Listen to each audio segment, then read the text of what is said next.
Hi, my name's Luke. In this video, I'm going to be going through Maths Higher Level Paper 1, Section A from 2021. Along the way, I'm going to be referencing the marking scheme, and as well as that, I'll be using the formula book. Okay, so let's start.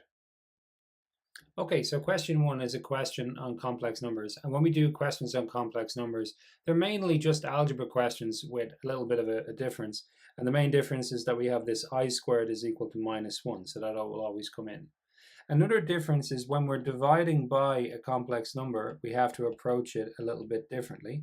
Now, if I said a complex number z was equal to 2 plus 4i, then its conjugate, well, it's another complex number, but what we do is we take this sign in the middle and we change it and we make it a minus sign, okay?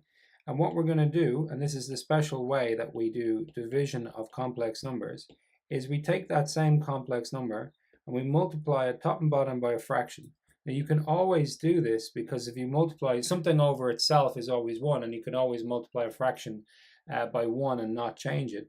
And that thing that we multiply top and bottom is the conjugate of this z here, okay? Now, why do we do that? The reason is that we don't really like to divide by a sum of things, right? Because we can have a sum of things on the top of a fraction and we could divide like so or something like that. But if we have a sum of things on the bottom of a fraction, our division won't work. So what we want to do is we want to make this two things into one thing so we can divide it in. Now, how do we do that? It turns out if you multiply a complex number by its conjugate, it turns into just one thing. So we'll just multiply out the top line. So it's going to be 4 times 2, 4 times 4i, and then minus 2 times 2 and minus 2 times 4i. So that gives me 8, and then minus 16i, and then minus 4i, and then minus 2 by minus 4 will be plus 8, and then I squared. And then the bottom line, we're going to be 2 by 2, 2 by minus 4i, 4i by 2, and 4i by minus 4i. So that's going to be 2 by 2 will be 4. 2 by minus 4i will be equal to minus 8i. 4i by 2 will be plus 8i. And then 4i will be minus 16i squared. And what we see is that these cross terms, so that's the cross term, I mean this by this one and this by this one, they cancel, okay? And what we're left with here is, on the top line, 8 minus 20i. And then instead of plus 8i squared, it will be minus 8, because the I squared will put in minus 1, and then we'll get minus 8. And on the bottom line, we have 4, and then this minus 16i squared, well, that's going to be minus 16 by minus 1, so it's going to be minus 16. Minus 16 by minus 1 will be plus 16.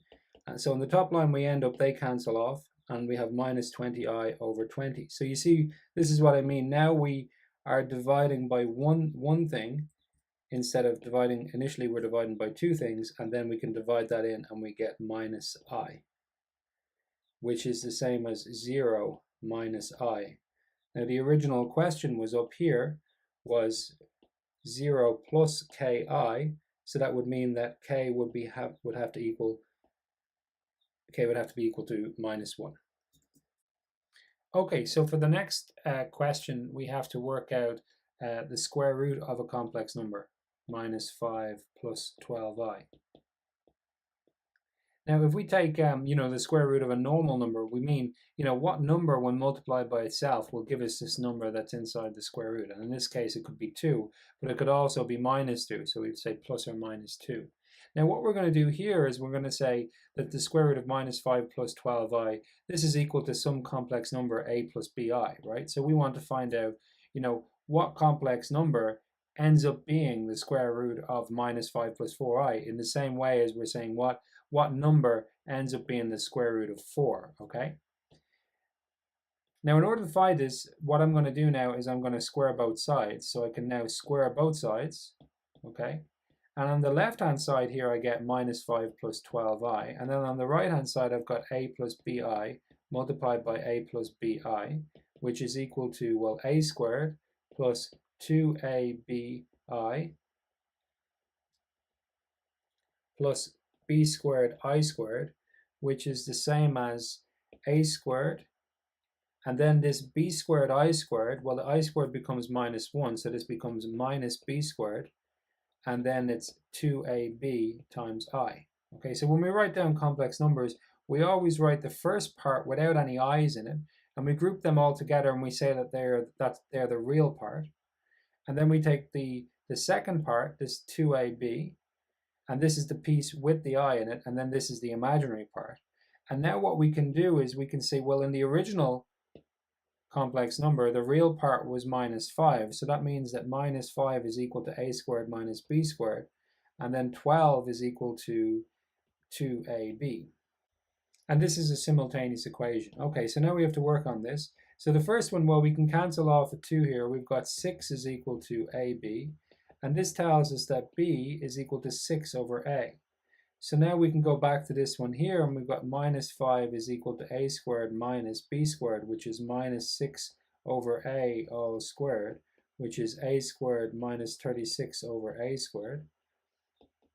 And then you multiply across, so that's minus 5a squared is equal to a to the power of 4 minus 36. And this tells us, well, if we bring everything to the one side, that a to the power of 4 plus 5a squared minus 36 is equal to 0. Now, if we take this to a new page and just work at this, what we have is we have a quadratic, well, it's to the power of 4, but it's a quadratic in a squared.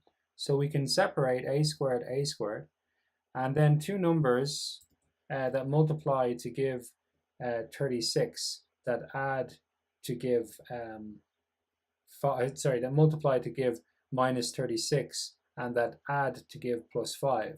Now our possibilities could be like 1 and 36, 2 and 18, 4 and 9, or 6 and 6. So these are the numbers that multiply to give us 36. And if we look at this, the only possible combination that can give us a 5 is the 4 and 9. So this is going to be 4 and 9.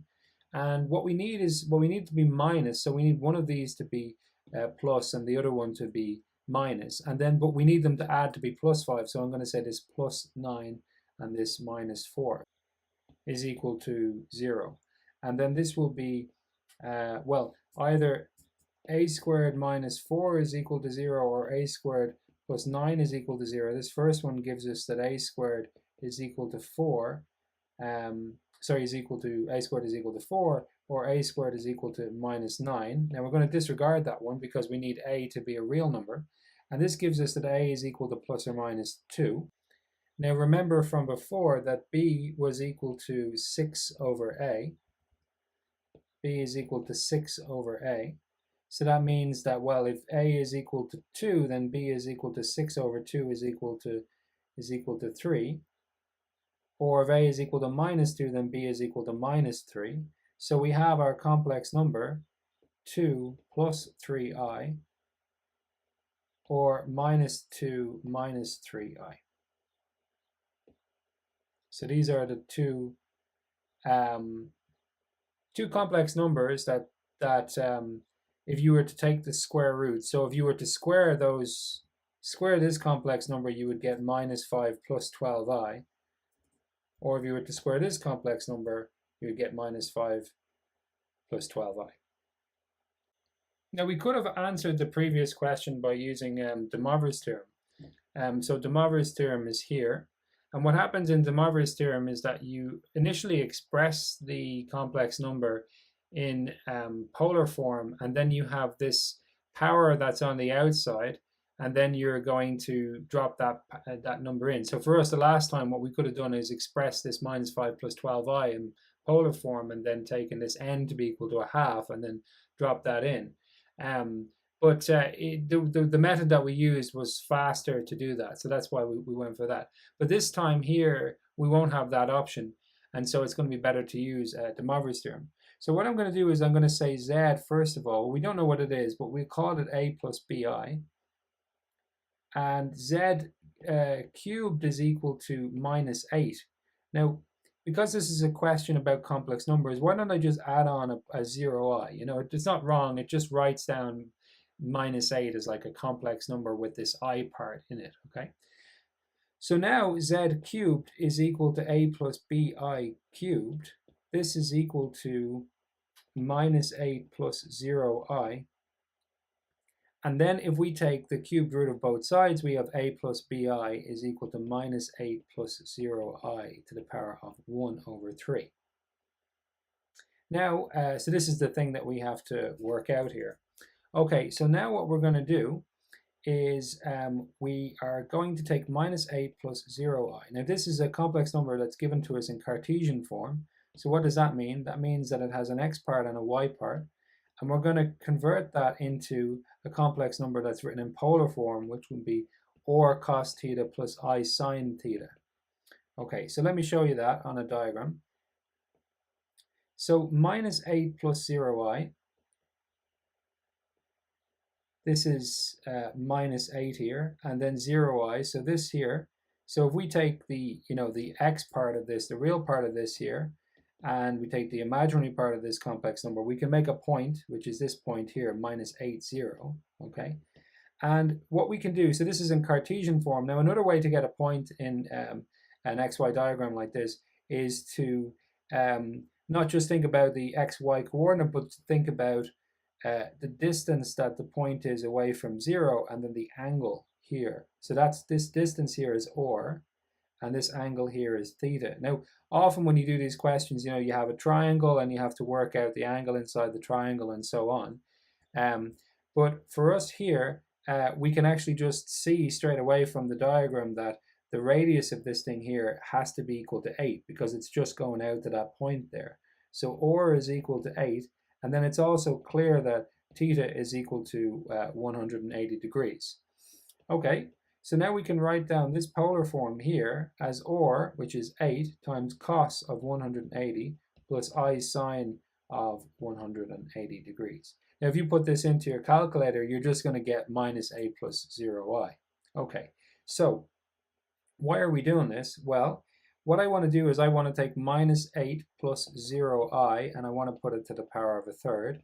And that's the same as taking 8 cos 180 plus I sine 180 and taking all of that and putting it to the power of 1/3. Now, if you've got a, b all to the power of n, because they're multiplied, you can take each of these things separately and put them to the power of n. This is one of our laws for indices. So if we're taking this whole thing to the power of a third, that means that we can, take a to the power of a third, take them separately like this. Now, first of all, a to the power of a third is 2. And then cos of 180 plus I sine 180 all to the power of a third. This is the thing that we have to work out. And this is what we're going to use De Moivre's theorem here for. So let me just drop that in. So here it is.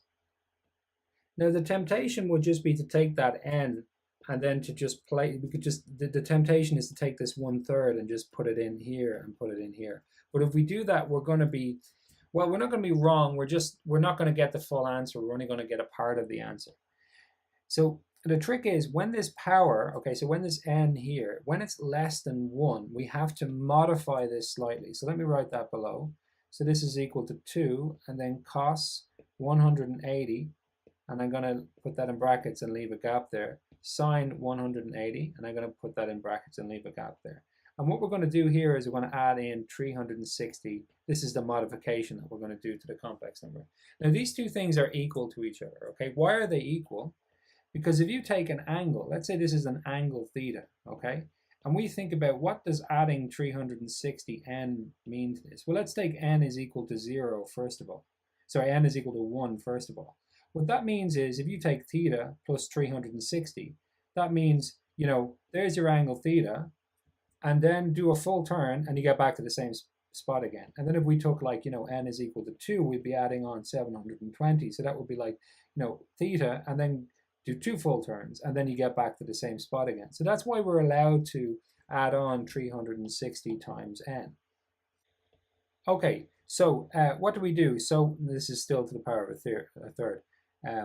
We're going to set n is equal to 0, n is equal to 1, and n is equal to 2. Now because of this, this 3 here, we get 1, 2, 3 different answers. You can go on and get a fourth, but it's going to turn out that fourth is going to be the same as the first. So you'll just waste a little bit of time, but it doesn't matter. So the first case, it's going to be 2 and then cos of 180, and then now n is equal to 0, so that's gone, right? So just cos of 180 plus I sine of 180, and this is to the power of 1/3, okay? So that's going to be 2, and we use De Moivre's theorem. So what does De Moivre's theorem say? It says takes the n and put the n multiplying in front of the angle. So this is going to be 2 cos, and then it's going to be 1/3 multiplied by 180 plus I sine, and then 1/3 multiplied by that 180. Okay, so this gives us 2, and then cos of 60 plus I sine of 60, and then if we go over to get these cos of 60 is equal to 1/2, and sine of 60 is equal to √3/2.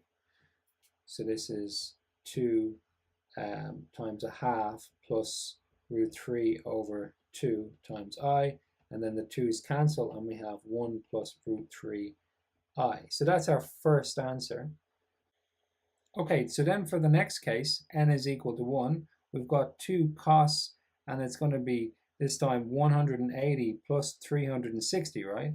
Plus I sine of 180 plus 360, all to the power of 1/3, which will be 2 cos of 540 plus I sine of 540 to the power of 1/3. And now what happens there is that we get this is going to be 2 cos. Now, we can now apply De Moivre's theorem directly. So we take that n, which is 1/3, and we can now drop it in place of the angle there. So it becomes 2 cos the 540 plus I sine the 540. And then we can just drop in that 1/3, like so. And then 540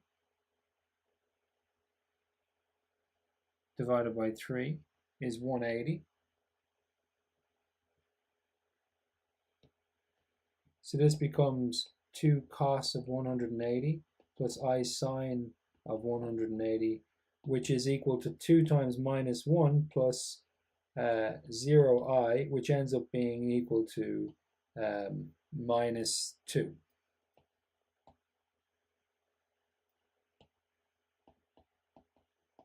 Which makes a lot of sense, right? Because the original question was, you know, what cubed will give you minus 8? Well, if we would take minus 2 cubed, it'll give us minus 8. So if z was a real number, the answer would be easy. It would just be minus 2.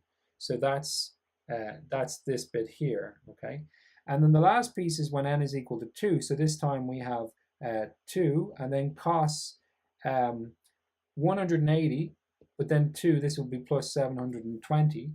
So cos of 180 plus 720 will be 900 plus I sine 900, all to the power of 1/3. And then we take the 1/3 in, and we get 2 cos of 300 plus I sine of 300. And then when we work that out in the calculator, we get, well, 1 minus √3I is what we get for that one, okay? Okay, so our three answers for z is equal to 1 plus √3I minus 2 and 1 minus √3I. So if we take this number, we multiply it by itself 3 times, we'll get minus 8.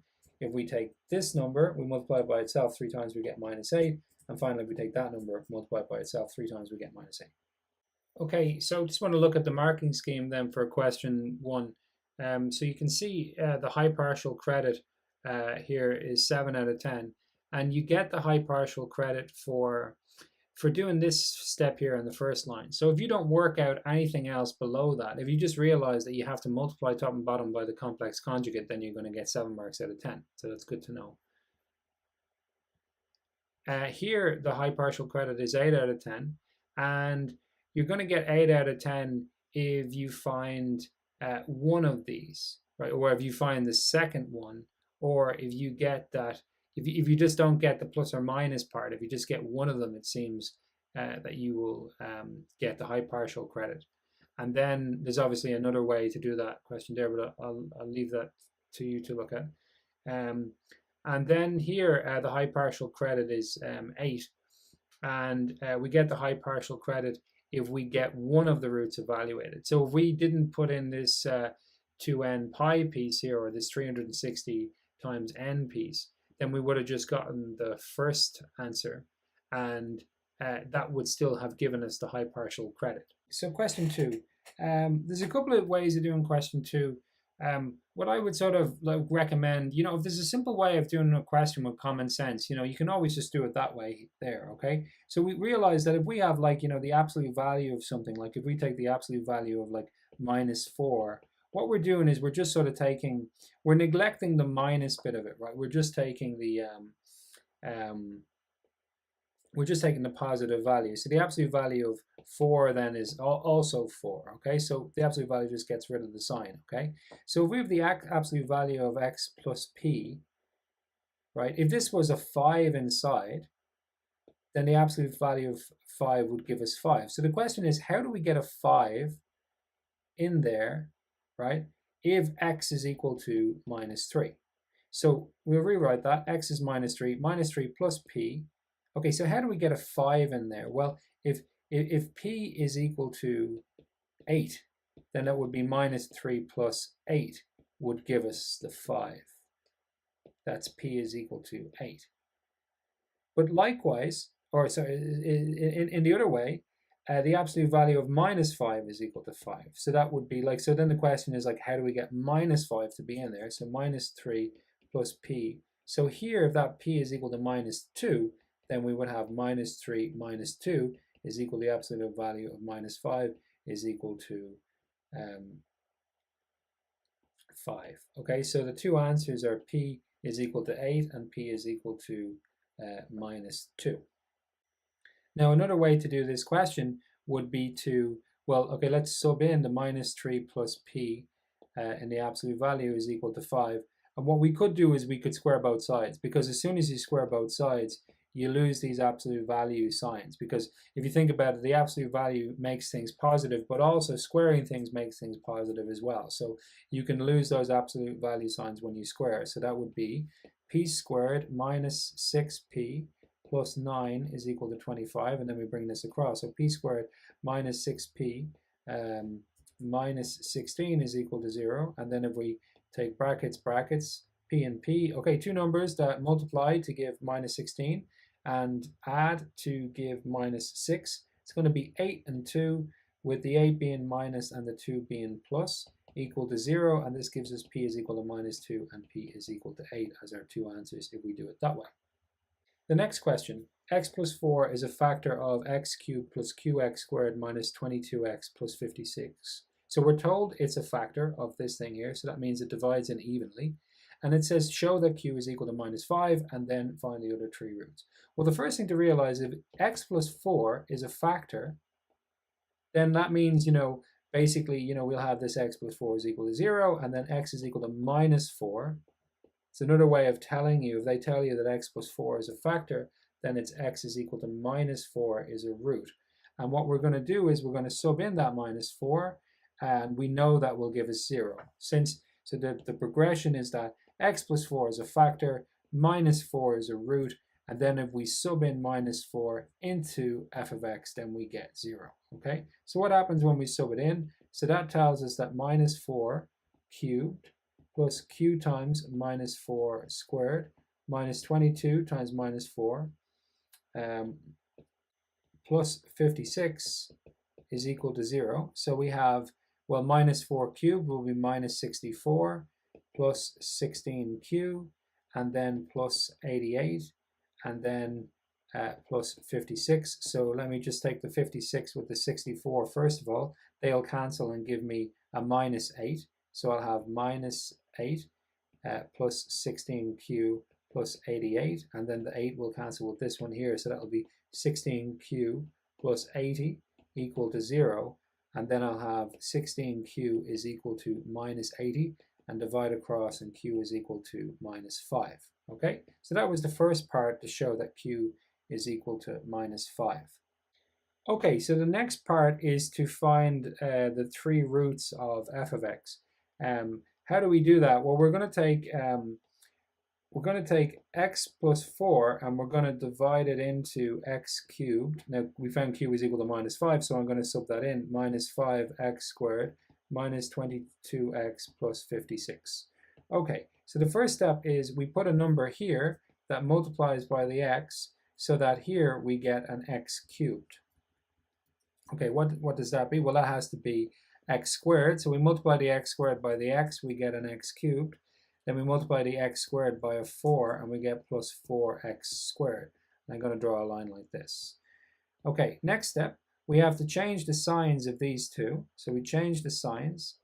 Now these cancel and we end up with minus 9x squared, and then we take these other two down. Okay.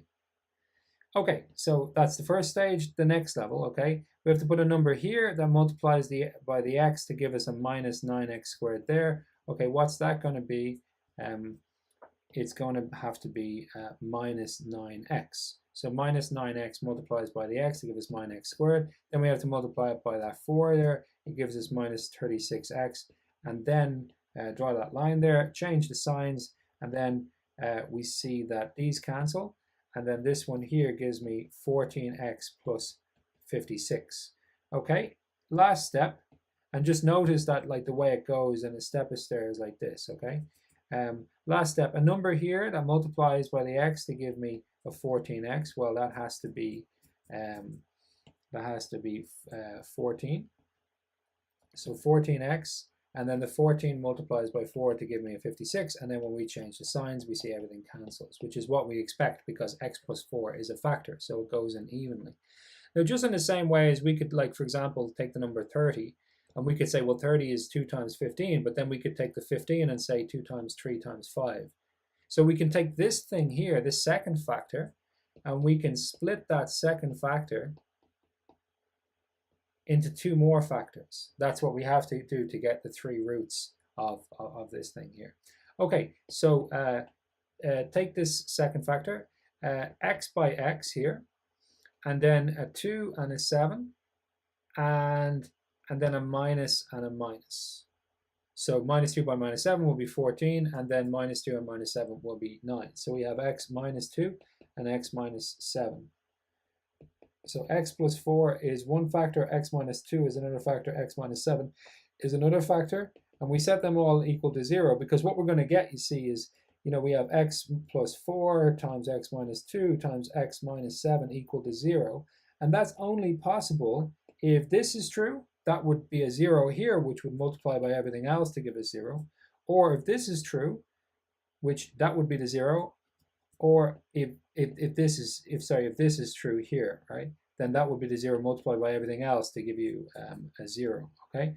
And the first one tells us x is equal to minus 4, the second one x is equal to 2, x is equal to 7. So this is our answer here. These are the 3 roots. Okay, now just looking at the marking scheme for this one here, the high partial credit for question 2 part A is 8. And you get that if, well, first of all, if you got that quadratic and you factorize the quadratic, so if you got to that line there, or if you got like these 2 linear equations, so if you had like split it into an equation for the, not gotten all the way to the p is equal to 8, but gotten halfway there, then you would have gotten the high partial credit. And then for question 2 part B, there's a high partial credit of 15. And if you basically got this here, this second factor in quadratic form, and you got the a part, q is equal to minus 5, then in that case, so if you hadn't done the final bit to get the 2 and 7, you would have gotten the high partial credit as well. Is a mixture of a sort of a volume question and an algebra question. And, you know, they like to give these questions on the Leaving Cert where they're sort of mixing like algebra with, like mixing kind of 2 different topics together.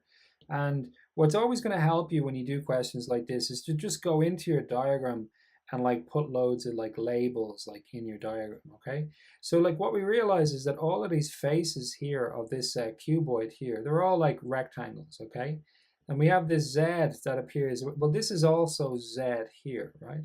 And that's also Z here, okay? And this is Y here, so that's also Y up there, okay? And this is X here, so that's also X here, and that's also X over there. So what I'm going to do is I'm just going to go into my diagram, and I'm just going to, Now I'm going to label up, there's an X there, okay, there's a Z there, here's a Y here, you know, there's an X. Just put like loads of labels onto my diagram. Now the next thing I do when I have questions like this is I'm going to, you know, separate out the sides. Okay, so this is the side which has got an area of 2 root 2, and it has, this is X and this one here is Z.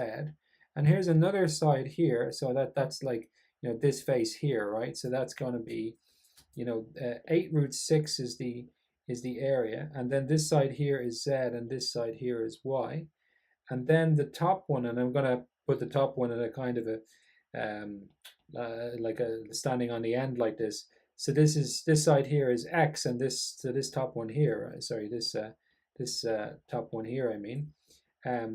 So this is X, and then this side here is X, that side there, and then this side here is Y, that's that side there. And 4 root 3 is the area of that side there. So most of the time when you get these like complicated, like, you know, shapes with many different like 3D shapes and things like that, what you're going to do is you're going to sort of peel them, like take out 2D surfaces, you know, take out one side and separate them into different pieces like that, okay? And then what we have, you know, we always know that for like a rectangle, and this is the width, and this is the height, you know, then the area is going to be the height by the width, right? So the area of this first one, this is like the area of the first one, is equal to 2 root 2, and it's its height by its width, right? So it's X times Z. And the second one we'll call A2, so this is A1, A2, and A3. A2, that's going to be 8 root 6, and that's going to be equal to Z times Y. And then A3 is going to be equal to 4 root 3, right? And that's going to be X times Y. So what we can do now is we can take these three, right, multiply them all together. 2 root 2 by 8 root 6 by 4 root 3 is equal to xz by zy by xy. Now, why are we going to do this? And the reason is that we're looking for the volume of the shape. And the volume of this shape here is going to be x times y times z. So we need x times y times z. And the way to get there is to find an expression with x, y, and z in it all multiplied, okay? Now if we look at this one here, well, we've got 2 times 8 times 4, which is 64, and then root 2 by root 6, so root 2 by root 3 is root 6, and then root 6 by root 6 will be times 6. And on the left-hand side, we have x squared, because we have an x with another x, we have a y with another y, and a z with another z. So x squared, y squared, z squared. And now we can get that x, y, z is equal to the square root of this side here, which is going to be 8 times root 6. And then they said they wanted in the form of centimeters cubed. So at the end, I'm just going to add on a centimeter cube. Anytime you write down an area or a volume or something like that, it's possible that they want the unit. In which case, you know, you just be careful to look back at the question and look at what they asked for, and then you can just add on that thing at the end. If you don't do that, you lose a mark, and it's not really a good reason to lose 1 mark out of 10. Okay, the next question, we're told that this f of x is equal to 3x squared plus 8x minus 35, and we want to find the 2 roots of f of x is equal to 0. Now, when we do this, we're either going to be able to factorize it using brackets, or we're going to have to use the quadratic formula. And when you have to use the quadratic formula, they almost always say like correct 2 decimal places, because the quadratic formula usually gives you sort of decimal answers or answers that you have to round off. Now, the fact that they haven't said that suggests that probably this method will work, okay? So let's give it a go. You know, like, it's not too much lost, you know, to try a method. If it doesn't work, then try another method, as long as it's not, you're not spending too much time at it. Okay, so for the first number here, well, this 3x squared has to be 3x and x, okay? And then the second one here, well, 35 could be 1 and 35, or it could be 5 and 7, and there isn't anything else. So I'm going to try 5 and 7 first, okay? Now, if I made this one 7 and this one 5, then I'd have 21 and I would have 5, and there's no way to get 8 from 21 and 5. So let me try it the other way around, 5 and 7. So 3 times 5 will be 15, and then that'll be 7, and so that'll be like, yeah, 15 minus 7 will give us an 8. So if I say this is the plus and this is the minus, then I've got minus 7 by plus 5 will be minus 35, and then I'll have that, 15 minus 7 will be the plus 8, okay? And that's equal to 0, so this gives me x is equal to 7 over 3, or x is equal to minus 5. Okay, so that's that one answered there. Okay, so the next question, we're asked to solve this weird looking thing, 3 to the power of 2m plus 1 is equal to 35 minus 8 to the power of 3m. Now, on leave insert, you don't really have a method to solve like an index equation like this, but what they've said here, they said the word hence or otherwise, but what that means is that we have to take our answer from the previous part and use it over here. So in the previous part, we had that 3x squared plus 8x minus 35 was equal to 0, and then that led to the answers x is equal to 7 over 3 and x is equal to minus 5, okay? And somehow we're going to have to use that here, okay? And this is a question that kind of comes up often. So what I have to do basically is take this side here, take this equation here, make it look like this equation here, and then we're going to do a substitution, and then it will become clear. So first steps to take this thing and make it look like this thing here. Well, here we have a 0 on the right-hand side and everything else is on the left-hand side. So let's do that first. So that means that we've got 3 to the power of 2m plus 1. So I'm trying to make this look like this, okay? So I'm going to bring over the 35. There's the minus 35. And I'm going to bring over the minus 8 to the times. This is 8 to the power of 3m minus 35 is equal to 0. And now we can see there's some kind of similarities. Like I have this plus 8 and that plus 8, and I have this minus 35. And instead of an x here, right, I have this thing here. So why don't I let x equal 3 to the power of m, you see, and then this would be plus 8 times x minus 35, you see, equal to 0. And then it would be the same as that with this substitution. But if I'm going to do that, I'm going to have to also change this around so that it looks like this 3x squared. Now it will get there, you just have to trust that it will get there because you wouldn't be able to answer the question otherwise, okay? So in order to get this thing to look like this thing here, I have to go over here to the tables and then just find the section on, here it is here. So we have to use our laws for indices here. So you've just got used to opening up this page and, okay, we're going to use this one and we're going to use this one here, and then it will become clear. So the first thing that we can do is we can take, you see this plus sign here, so we can say this 3 to the power 2m times 3. So let's do it over here. 3 to the power 2m plus 1 is equal to 3 to the power of 2m times 3 to the power 1, which is just the same as 3. And then 3 to the power of, this is 3 times 3 to the power of 2m, but 3 to the power of 2m is 3 to the power of m, all to the power of 2. This rule here, okay, so we 3 to the power of 2m, so we could take the 2 and put it outside like that. So that's over here. Then we have 3 times 3 to the power of m all squared. But remember, we said x was equal to 3 to the power of m, so this was equal to 3x squared. Okay, so it's a little bit of tricking around with indices to get there. So that means that now we already know that x is equal to 7 over 3, or x is equal to minus 5. So that means that we can say that 3 to the power of m, since x is equal to 3 to the power of n and equal to those things, we can say that 3 to the power of n is equal to 7 over 3, or 3 to the power of m is equal to minus 5. Okay, and now the question is, what's the question? The question is to get m.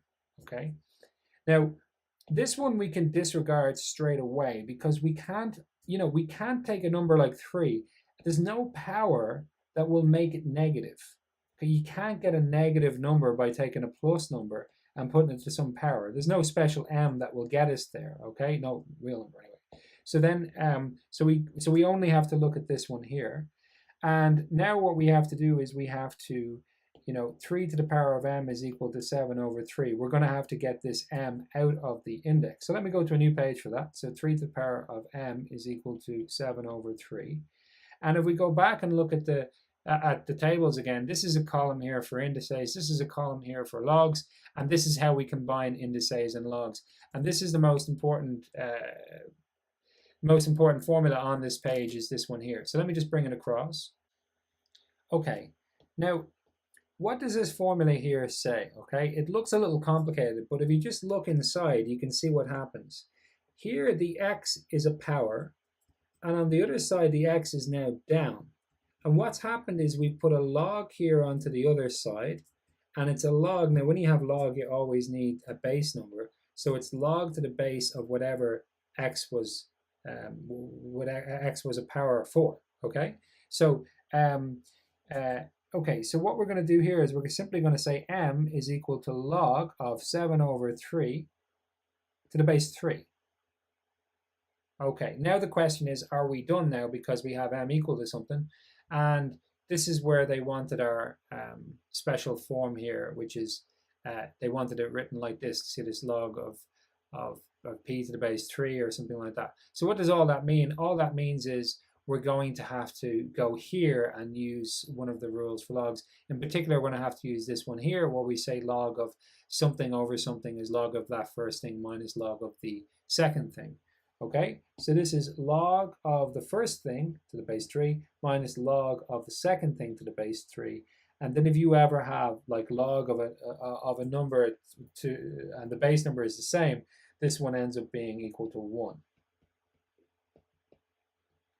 And that's our answer there. So that's the form. So they said they wanted log of, see they said they wanted to have log of p to the base 3 minus some q, where p and q were numbers. So that the p is 7 and the q is 1. So we're done. Okay, so looking at the marking scheme for question 3. Question 3a has a high partial credit of 8. And you get that if you get down to this expression here, right? So if you realize you multiply the 3 areas together to get x squared, y squared, z squared, you get the high partial credit. From 3b part 1, there's a high partial credit of 7. And basically, if you get to this line here where you factorize the thing, or if you were to sub in correctly into the quadratic formula, then you also get the high partial credit. And then from this part here, there's a high partial credit of 8. And you're going to get that high partial credit if you get down to this line here and you leave out the end. Okay. Okay, so question 4 is to prove by induction that this thing 2 to the power of 3n minus 1 plus 3 is divisible by 7. Now, when we do proof by induction, it's going to have always 3 steps. Okay. To it. Now, every question on proof by induction, they're always different to each other. But these 3 steps are always done in every one. Okay, so the first step is to show for a base case. Okay, the second step is to assume for k, and the third step is to prove for k plus 1. Okay, now the first thing to note is that these 2 steps here are always going to be easy and the same, and more or less the same in every example that you do. This is where the difference will come in. And we're also going to call this assumption here. We're going to call this the assumption, the induction hypothesis, and we're going to use this assumption in this part 3 somewhere. We're going to sub in the assumption in part 2 into it, okay? So let's get started. Showing for the base case, first of all, let's take n is equal to 1.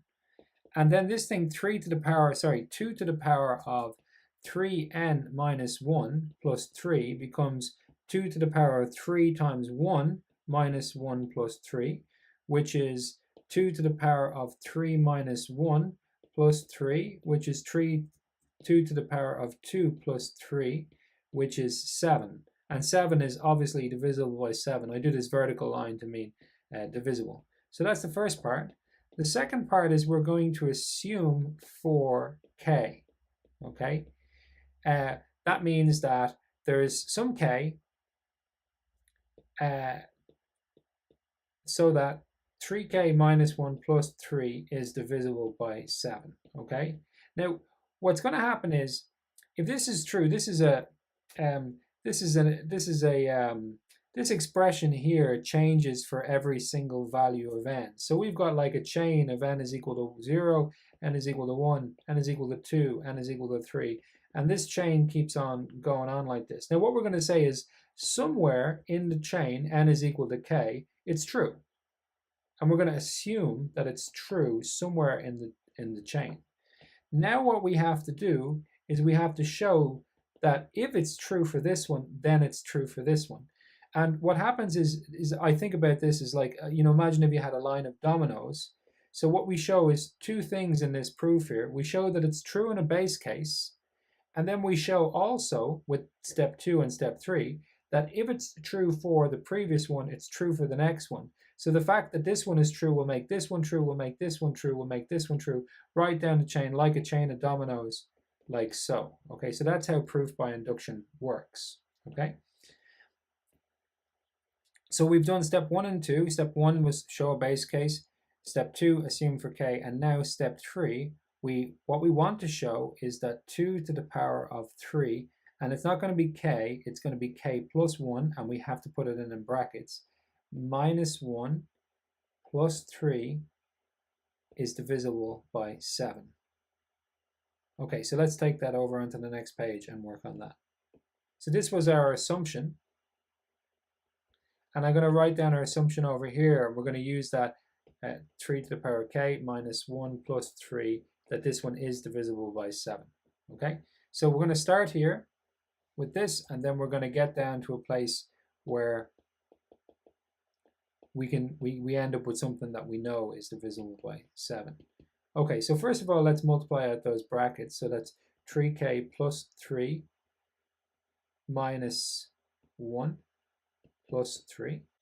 This is 2 to the power of 3k minus 1 plus a 3, and that plus 3 is still there.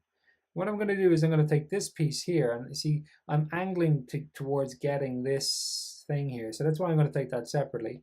And I'm going to use my laws for indices to separate this into that times that. Okay. And now this 2 to the power of 3, this is equal to 8, right? Times 2 to the power of 3k minus 1, and that plus 3 is still there.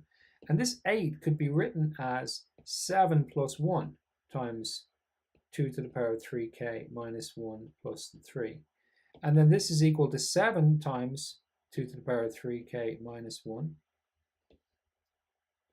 And then plus 1 times 2 to the power of 3, which is this one here, plus 3.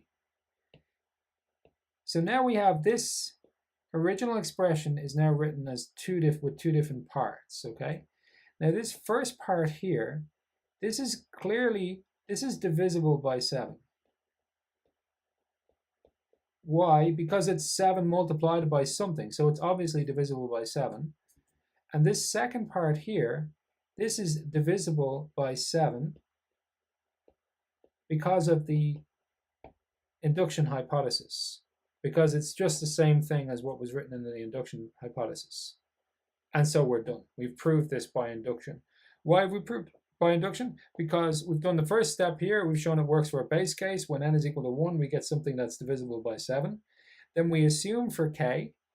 So we assume that it's true. So we make the assumption that this piece here is true. And then we have a look at this here, and we show that, yes, this is also divisible by 7, because it ends up being this thing here, which is divisible by 7. But it's divisible by 7 if the previous one. So if this one is true, then this one is true. That's what we've proved. That's how proof by induction works. So as soon as you get to there, then you can put a little full stop, and you're done. Okay, now for part B, we're talking about an arithmetic sequence. So I'm just going to stop immediately and then just go in here into the notes and find out the part of the tables which talks about an arithmetic sequence. Here it is here. So let me just take that across. So here it is here. Now just to remind you about an arithmetic sequence, an arithmetic sequence is you have a starting number which we call A, and you have a common difference D.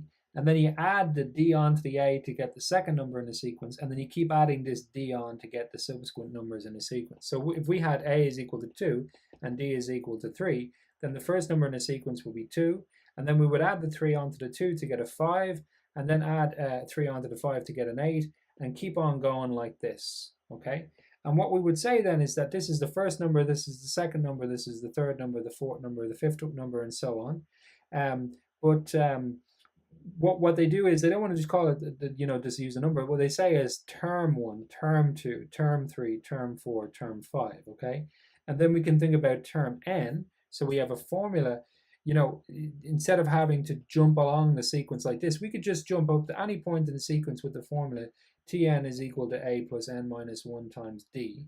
And then the second one here, which I'm not going to prove, is just, well, if we want to take the sum of numbers in the sequence, then we have this, the sum of the sequence is called a series. So if we want to take the series, is n minus 1 times d, like that. So that's what those two formulas mean there, okay? So we're told now that p plus 7, p plus 14, p plus 21 is an arithmetic sequence. And it wants us to find the Tn. So we want to use this formula here to find Tn, like so. Now, in order to do that, we need an A and we need a D. Well, A is just the first number in the sequence, so that's P. And then the D is just a gap between numbers. So we can see that that's 7. And that's it. So Tn is equal to P plus n minus 1 times 7. And it says find the smallest value for P for which 2021 is a term in the sequence. So if we go back, A was equal to P and D was equal to 7, and then you've got the number 2021, right? So we're sort of like starting somewhere and jumping forward 7 and jumping forward 7 and jumping forward 7 and so on.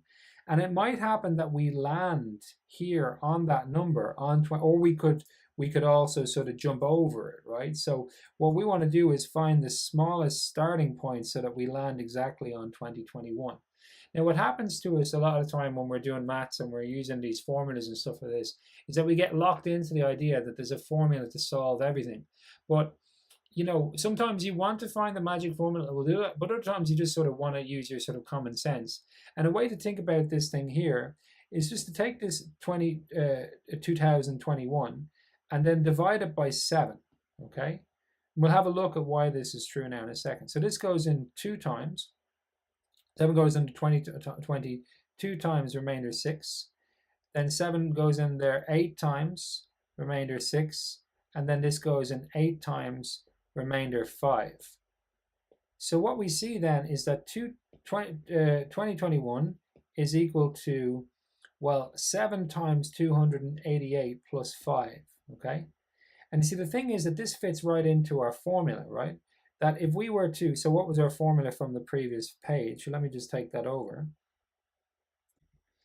If we take the P to be 5, and then we were going to do this n minus 1 was, you ended up being 288 times the 7. So if we took like, that would, how do we get 288? That would be like on the 289th term in the sequence. Then, and if we had started at 5, so if this starting point is 5 and we jump forward 7 and we jump forward 7, after doing this jump forward 288 times, then we land exactly on 2021, So like where you can go wrong with this type of question is you can kind of think, oh, you might like take a formula and apply the wrong formula. So an awful lot of time when you do questions, you also have to use your common sense and stuff. Okay, so the marking scheme then for question 4 part A. So there's a high partial credit of 12, marks out of 15 for this year. And what they say is some valid steps basically in the last part of the problem. So you get your you need to get your assumption hypothesis and use it in some valid way in the final part of so maybe subbing it in or something like that. And then in part B, there's no high partial credit in part B. And then in part B2, there's a high partial credit. Basically, if you had found that 289, for example, you get the high partial credit. So as I say, it's good always to know what the threshold for high partial, because if you don't get a question correct, it would be, it's best to get, in that case, to get a high partial credit. So knowing what the threshold for that high partial credit is important. Okay, so now for question 5, part A, and we're told that the derivative of this function can be written in this special form. Okay, so it can be written in this special form, and then the question is like, what is that special form? So first of all, this is a cubic, and let me just write it out. So f of x is equal to 2x cubed. Now I don't need to do this, but like I find just like writing out the question again gives you an opportunity to look at it like really under the microscope to see what's going on.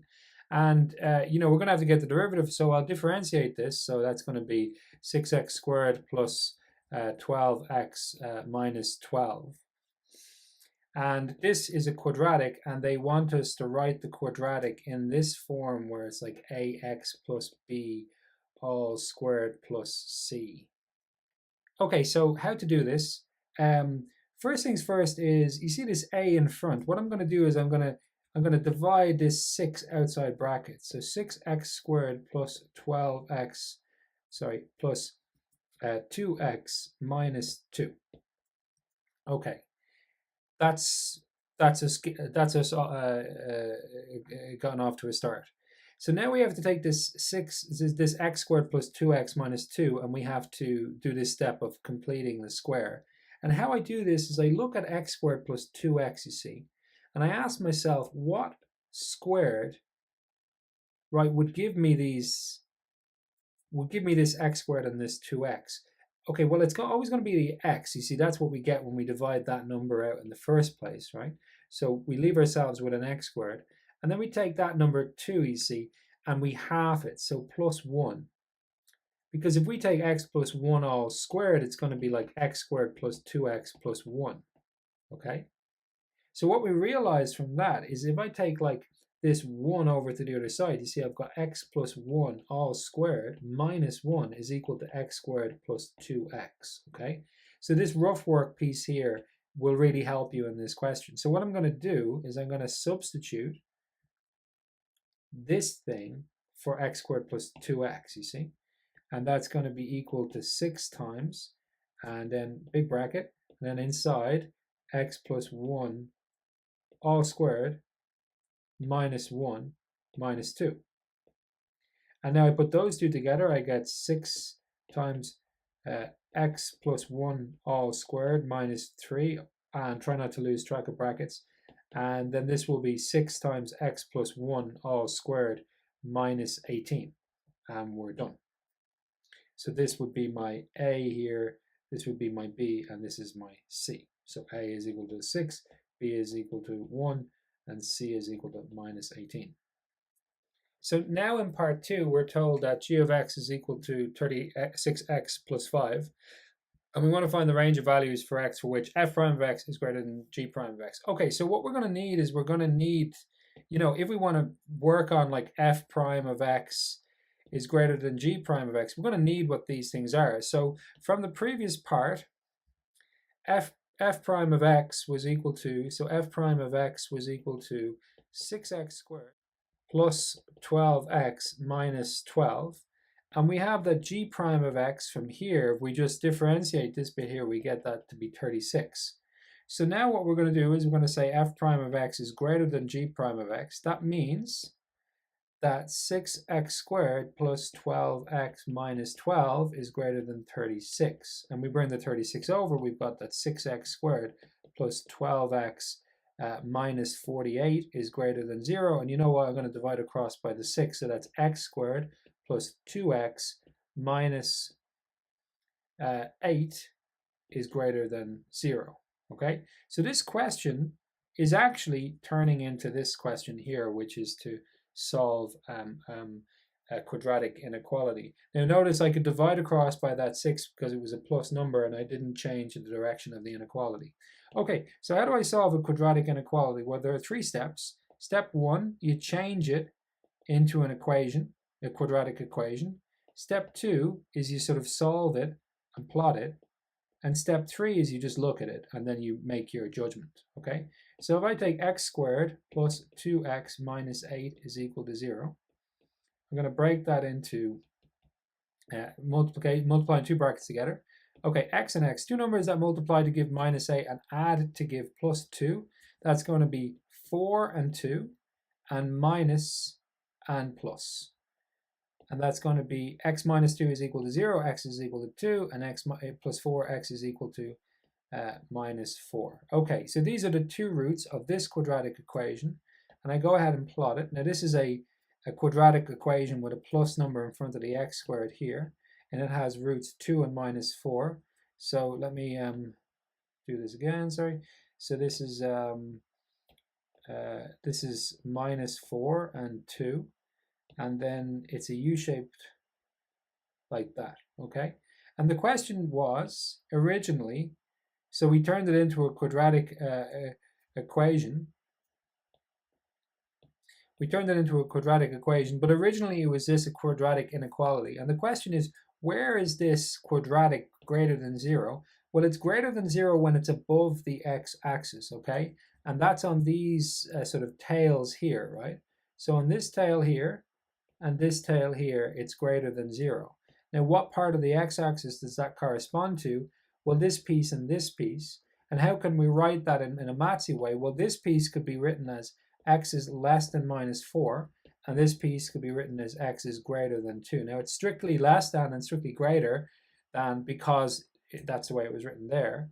And this x less than minus 4 piece can be written as minus 4 is greater than x is greater than 2. So that's how we would write it down. So that is the range of values for which f prime of x is greater than g prime of x. Okay, so now question 5 part B. And what we're looking for is this value of k over here, okay? Now, we get the value of k from the tangent line to the curve, okay? So this tangent line, it's going to be a line like y is equal to mx plus c, okay? And the c will be the y-intercept. That'll be where it cuts the axis, and that will give us that value there, that value of k just there, okay? So what this question really is about is it's about get the tangent line to a curve, okay? And, you know, it's very easy, like, you know, when you're doing this, you have to forget what the point of it is. But if you have a function f of x, okay, or in our case, we have a function h of x. So this is our curve h of x like this. Well, what does h prime of x give you? H prime of x gives you slopes, the slopes of tangent lines. So if we were like, you know, like here, at this value, particular value of x here, we'll call it like x1 or something like that. Then we can get the slope of the tangent line to the curve there using h prime and then subbing in that value of x there. Maybe that value of x is 10 or something, and then subbing it in. So that will give us like the m, the slope of that tangent line, okay? So what we're going to do is we are going to use calculus to get the m of this one here, but we're also going to need, you know, if we're going to get the equation of a line, we have to use this formula, y minus y1 is equal to m times x minus x1. So we have to sub in m, but we also have to sub in x1, y1 into the same formula. Okay, so we're going to need that point out there. So how are we going to get that point? Well, let's get that one first. So h of x is equal to 2 sine 2x. And the x value is equal to pi over 6. So then we'll go up to the function. So we have to sub in pi over 6 into that function. So that's 2 times sine of 2 pi over 6, which is 2 times sine of pi over 3. Okay, and then sine of pi over 3, we can put that into, we can look in the formula book for that one, because it's one of the, pi over 3 is 60 degrees, so sine of 60 degrees is root 3 over 2, or you can put it into your calculator as well. So that tells us that it's equal to 2 times root 3 over 2, and then that's root 3, okay? So this point here is, that point there is pi over 6 for the x and root 3 for the y, okay? And now h prime of x differentiated. So we have, the 2 just stays there, and then sine, when you differentiate sine, you get cos. But then we've got 2x inside, so we have to use the chain rule, and we differentiate 2x, we get 2, and that comes outside, so it's 2 times 2, so it's 4 times cos 2x, okay? So differentiate 2 sine 2x, you get 4 cos 2x.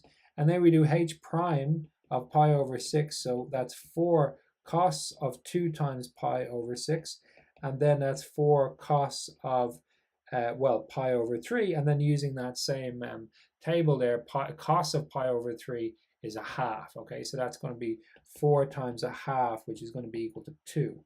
So we have a line, m is equal to 2, and it has this point on it. So now y minus y1 is y minus root 3 is equal to m, which was 2, times x minus pi over 6. Now it might look a little bit sort of ugly, but what we need is get the y on its own on one side. So that would be y is equal to 2x, multiplying that out, minus pi over 3. So we multiply that 2 by the pi over 6, we'll get minus pi over, and then plus a root 3. And you know what I'm going to do?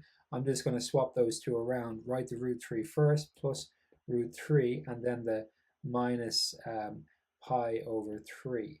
And now the number in front of, so this formula y is equal to mx plus c. So the number in front of m, that's the slope, which we knew. But then this one here is c. Everything else is then c, which is the y-intercept. So k is equal to root 3 minus pi over 3. Okay, so now looking at the marking scheme for question 5, in part A, I, there's a high partial credit of 8. And basically there, if we got 2 of A, B, and C correct, then we would get the mark. So for example, getting the 6, first of all, for A was just dividing out that one there, and then just realizing that this x squared plus 2x came from x plus 1 squared. That would be enough to, so if you messed up the end of it, you're still going to get 8 marks out of 10. In A part 2, there's a high partial credit of 8. And if we got the roots of a quadratic found, so if we found this minus 4 and 2, then that would be enough for a high partial credit. And then in part 3,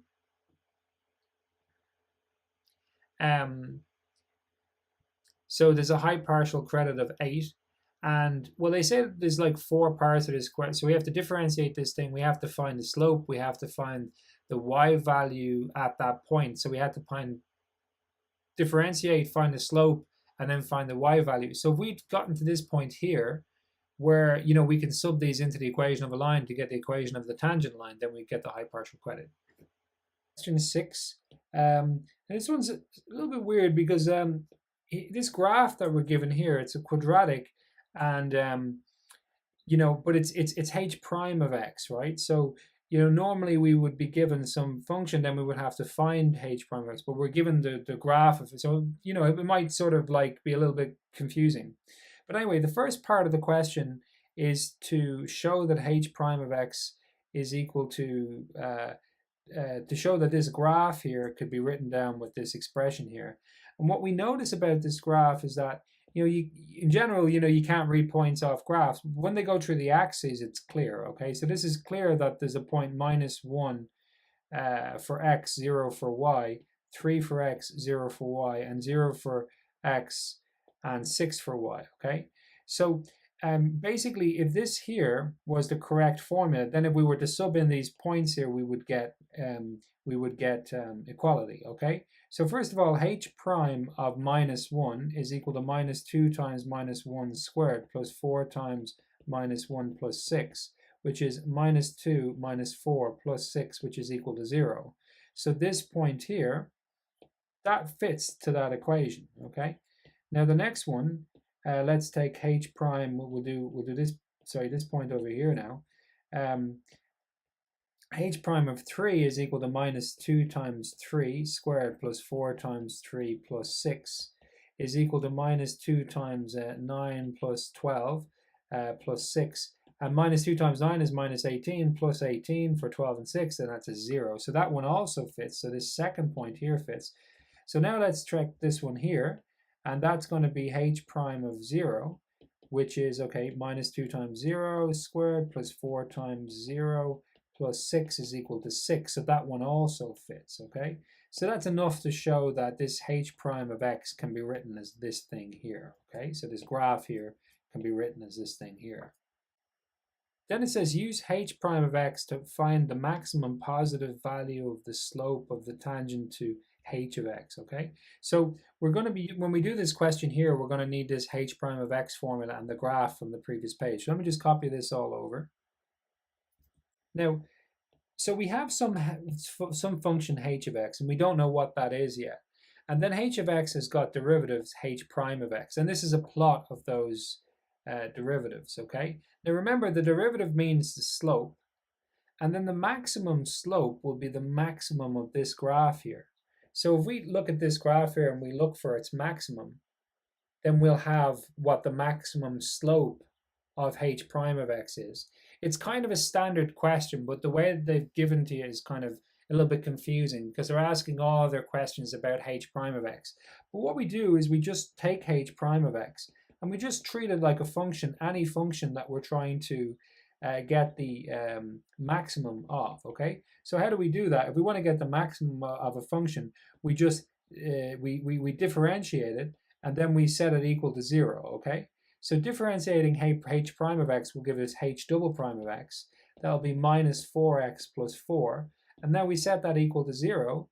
And then we have that minus 4x is equal to minus 4, so x is equal to 1, okay? So what we're saying is that the maximum of this function is here at 1. That makes sense because 1 is the same distance away from minus 1 as it is from 3. So the maximum for a quadratic equation is always halfway in between the roots, okay? So although it's not enough to say that you have to use calculus to get the maximum, but we can check it with that there. So the maximum occurs at x is equal to 1, but in order to find out what the maximum is, then we have to sub in we have to sub in 1 into h prime. So minus 2 times 1 squared plus 4 times 1 plus 6. So that's going to be minus 2 and then plus 4 plus 6, which will be minus 2 plus 10, which will be equal to 8. The maximum value for h prime of x is equal to 8. Now, it might be kind of confusing, like, you know, because it's a question where we have this h prime of x, it might be kind of confusing. But like, when you're doing these questions, like, you should be expecting that you have to differentiate, like set it equal to 0. And so if you just try to do something like that, you know, oftentimes maybe you don't entirely know that what you're doing is going to lead to the right answer. But, you know, there are always sensible steps that you can take in these questions. They always ask the questions about the same sort of stuff. So, you know, taking these steps would be a sensible thing to do. And then what would happen is that after you make some sensible steps, you just find that you're suddenly, you know, oh, I've got the answer. I've stumbled on the right answer. And then we're told that the graph of h of x passes through the point 0, minus 2, and then we have to find the equation of h of x. So now we're looking for h of x. Okay, what did we have already? Well, we had that h prime of x was equal to minus 2x squared plus 4x plus 6. Now, if we have h prime of x, how do we get h of x from that? Well, h of x is we have to integrate. So if we have, you know, h of x, we get to h prime of x by differentiating, but we get back the way by integrating, okay? So we're going to integrate, and we don't have any limits for the integral, so this is an indefinite integral, minus 2x squared plus 4x plus 6. Okay, so how do we integrate? So let's just remind ourselves about how to do that. So we go over here to the, to the section on integration, which is somewhere here. And we're going to use this rule here, okay? So when we're integrating x to some power, we increase the power by 1, and then we divide the whole thing by whatever we got, okay?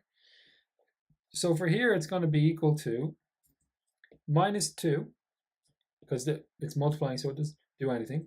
X squared goes to x cubed over 3, plus 4 times x squared over 2, plus 6 times x, and then a plus c. Okay, so h of x is equal to that. Now, this plus c, you know, that we don't have the answer yet, okay? But we're told it goes through the point 0 to minus 2. So we can sub that point in.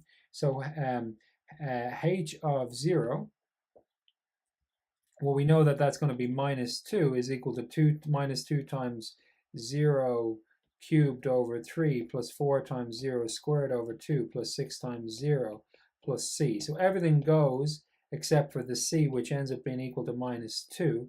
So that tells us in the end that h of x is then equal to minus 2x cubed over 3.